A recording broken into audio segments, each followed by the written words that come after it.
will be revealed as for their politics tomorrow. Thanks as always for listening and for supporting this channel. Always appreciate that thoughtful discussion down below, and especially over on Twitter. That is at ML Christensen. You're always welcome to coming out and chat in my live streams. Those are linked down in the description. Looking forward to it. Goodbye.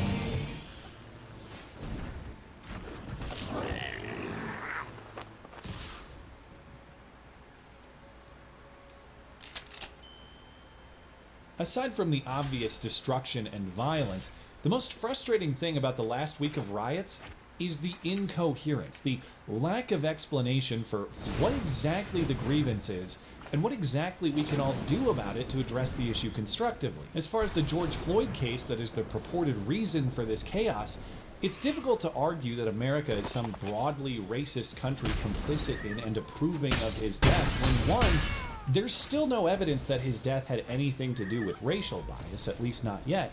And two, there is nobody arguing that what happened to George Floyd was justified or proper. I've heard literally 0 people make that case. And it's similarly difficult to argue this case demonstrates that we turn a blind eye to police brutality.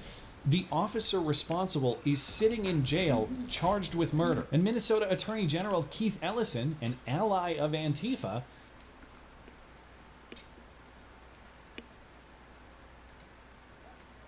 we're talking about the Bible, and I know Tucker isn't saved, so hopefully this compels him. So today I'm going to tell the story of Samson. My mom loves this Samson is an Old Testament figure, and most people think, I know Samson can't cut your hair, gets with Delilah.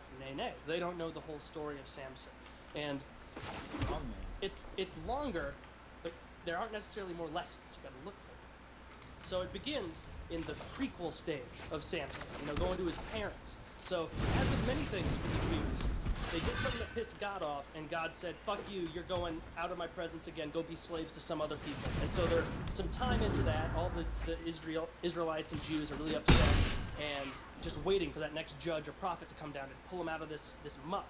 And so one day, this guy named, the fuck was his name? Manoah, we're gonna call him Mano from now on for short. Mano and his wife were just a random, poor couple of Jews, very poor Israelites, and one day an angel came down in angel form to Mano's wife and said, hey, you're about to give birth to someone who's going to totally change the direction of this tribe. And she's like, oh, that's awesome. And he says, yeah, it is. Now, all you got to do is make sure you don't smoke, don't drink, don't eat any grapes, nothing fermented, no mixed fabrics. You're a Jew, you know the rules. She goes, yeah, I know, I got it all planned out. Just don't do any of that, and then you'll have a son. He's going to do a fantastic thing. Angel poops away.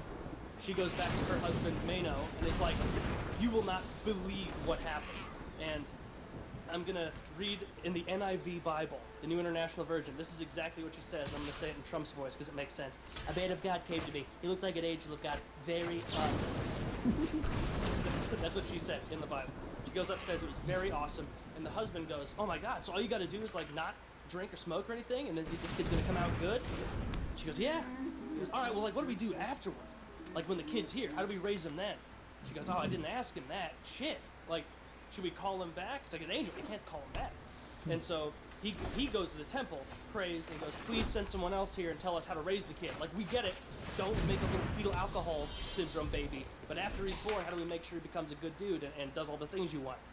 And so a few days later, a man, regular old-looking man, really an angel, comes down the road, talks to Mano, goes, hey, the Lord pushed me to come to you and tell you that all you have to do for your child is make sure that a razor never touches his head or any part of his body.